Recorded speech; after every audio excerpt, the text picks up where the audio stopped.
For Sid to join us. I'm glad I was able to play the earlier interview I did with Sid for you because I wanted you to be able to meet Sid, and I still hope we'll be able to get him connected here for our conversation today because he's just such a remarkable guy that we really want to have him be a part of this conversation.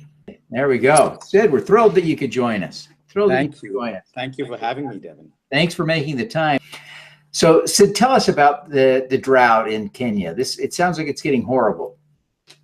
So, Devin, back in 2016, the drought really came on to Kenya. And I must say at the outset, a commendable job done by the government of Kenya to respond to it.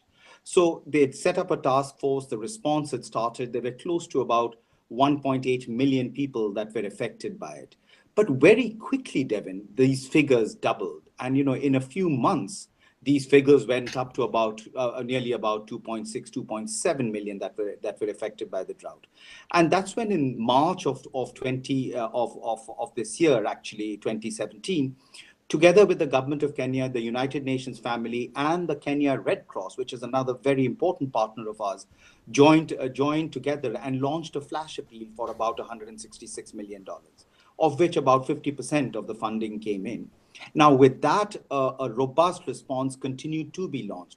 But as I said, the numbers kept on increasing. So today, as we speak, Devin, there are close to 5.6 million people that are affected, of which 3.4 million are food insecure and about 2.8 million are severely food insecure. There are about 380,000 children that are severely malnourished. So we are looking at a humanitarian catastrophe, which is actually affecting. This is a malnutrition emergency. So again, the United Nations family and the Kenya Red Cross came together and relaunched a revised flash appeal for $106 million, of which the Kenya Red Cross focused on about $25 million, really to look at some of the hardest hit counties, which are in the northern periphery of Kenya. Now, the government resources have been stretched to the limit. The government has done a commendable job. In fact, the severity of the drought and the impact of the drought would have been far, far worse had the government not been on the leadership role.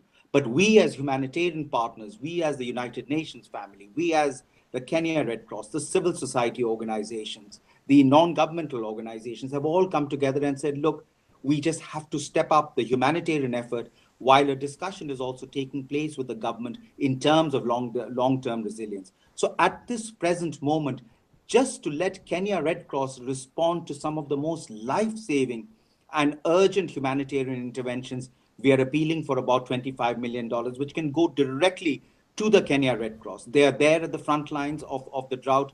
They are out there in some of the most remote areas providing nutrition, food, cash transfers, access to clean water. And the most important thing that the Kenya Red Cross helps as an auxiliary to its own government is the dignity.